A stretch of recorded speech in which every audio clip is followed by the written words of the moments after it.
Would you avoid buying a car that has steel because it might rust? Maybe you should avoid a boat that has wood in it because it might rot. Let's find out about wood in boats on today's video.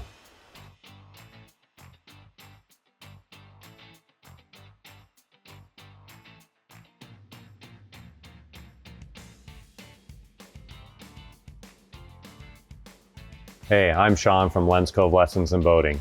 It is a very controversial topic. Should a boat have wood in its construction? Back years ago, in the 50s, 60s, 70s, all boats had wood. That was the common building material. Whether it was a wood-hulled boat or just had wood in its core when it was a fiberglass built boat. All boats had wood in the floor, in the stringers, in the transom. It's very common.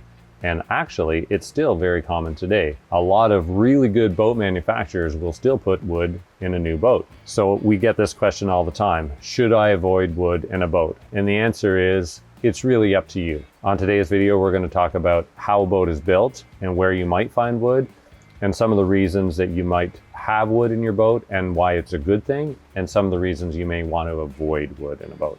If you like today's video, make sure you throttle that like button, subscribe to get on board for more of these type of videos.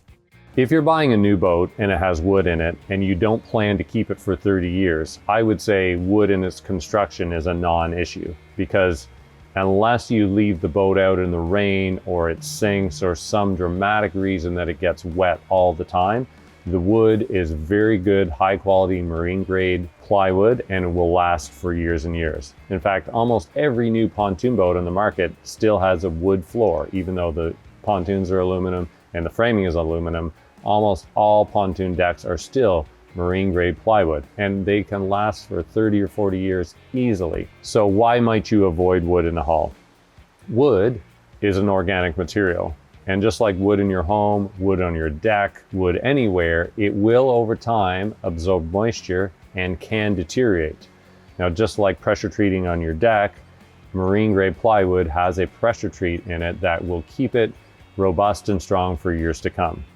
That being said, if it's submerged in water, it will rot and deteriorate faster than if it's dry. So if you buy a boat and keep it in an indoor storage, you launch it and use it and make sure the hull is drained every time, or keep it on a lift or keep it on a trailer, you could have wood in a boat for the other components would all wear out before the wood would. But if you're buying a used boat on the market, you may want to pay attention to how much wood is in it and where the wood is.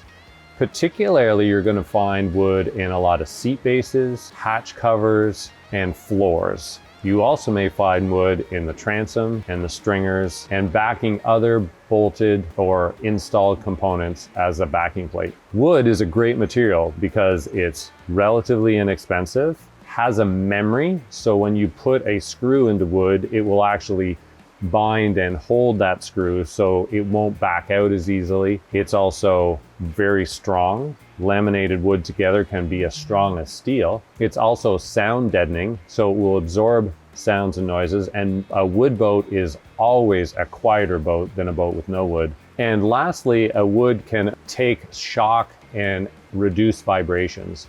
So when you're going across the lake and you hit some strong waves or you're out in some chop, you will find a boat that is built with no wood in it will have a harsher ride than one that has wood in it, because it just doesn't have that flex that a boat with wood in it has. So when you're looking for a boat on the used market and you want to check for wood, you make sure you're opening up all the hatches, make sure you're walking around the floor, feeling for soft spots.